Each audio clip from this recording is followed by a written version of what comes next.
यह कहानी एक बेवा फरीदा और उसकी 3 बेटियों की है, जो समाज की हर चुनौती का सामना करते हुए अपनी तकदीर खुद बनाती है।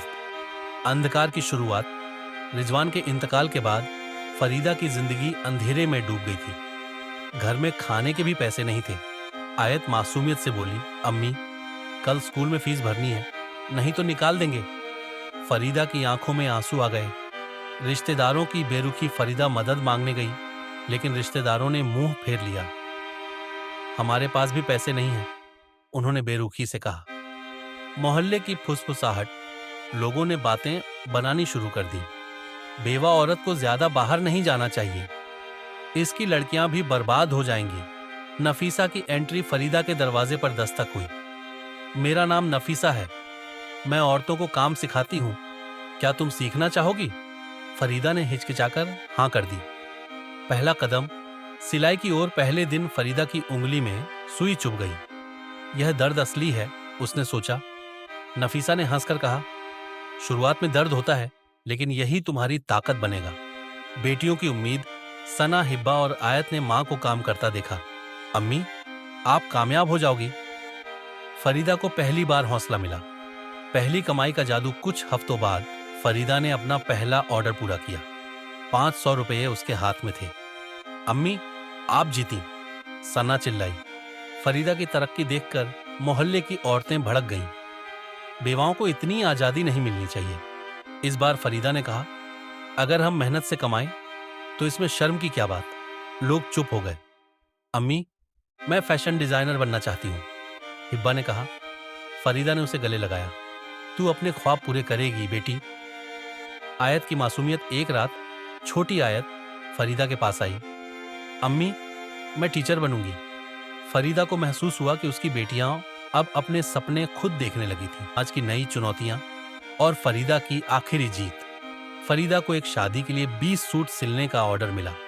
रात दिन मेहनत करके उसने ऑर्डर पूरा किया और 10,000 रुपये कमाए। अब हमारी तकदीर बदल रही है। उसने सना को गोद में उठा लिया। सन्ना ने अपनी मां से कहा, अम्मी, मैं डॉक्टर बनना चाहती हूं। फरीदा मुस्कुराई। तू डॉक्टर ही बनेगी बेटी। कुछ औरतों ने ताने मारे, लड़की को इतना पढ़ाने का क्या फायदा। लेकिन इस बार फरीदा ने जवाब दिया, मेरी बेटी समाज की सोच बदलेगी। हिब्बा ने अपने डिजाइन किए हुए कपड़े ऑनलाइन बेचना शुरू किए। पहले महीने में ही 5,000 रुपये कमाए। फरीदा ने पहली बार बैंक जाकर पैसे जमा किए।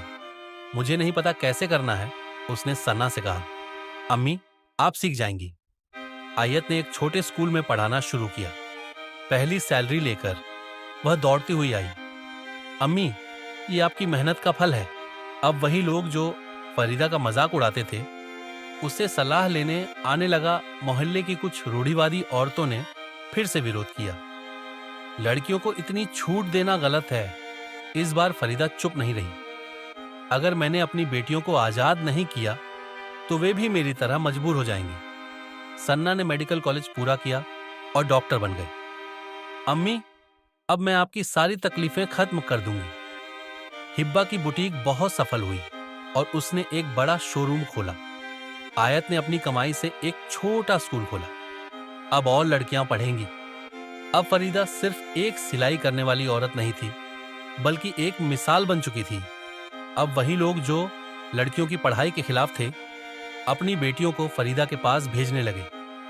आप हमारी बेटियों को भी सिखाइए। फरीदा और उसकी बेटियों की सफलता की कहानी अखबार में छपी। अम्मी, हम अब पूरे शहर की प्रेरणा बन गए। फरीदा को एक महिला सशक्तिकरण पुरस्कार मिला। यह सिर्फ मेरी नहीं, हर उस औरत की जीत है जो लड़ रही है। अब वही मोहल्ला जो फरीदा को ताने मारता था, उसकी इज्जत करता था। अब दूसरी लड़कियां भी सपने देखने लगीं। अब सना, हिब्बा और आयत अपने लिए अच्छे जीवन साथी चुनने में सक्षम थीं।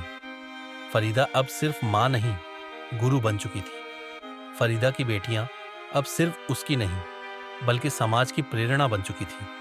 अगर मैंने कर दिखाया तो तुम सब भी कर सकती हो। अंतिम संदेश, यह कहानी हर उस औरत की है जो अपने हौसले से अपनी तकदीर बदल सकती है। अगर यह कहानी आपको प्रेरित करे तो इसे दूसरों तक पहुंचाइए।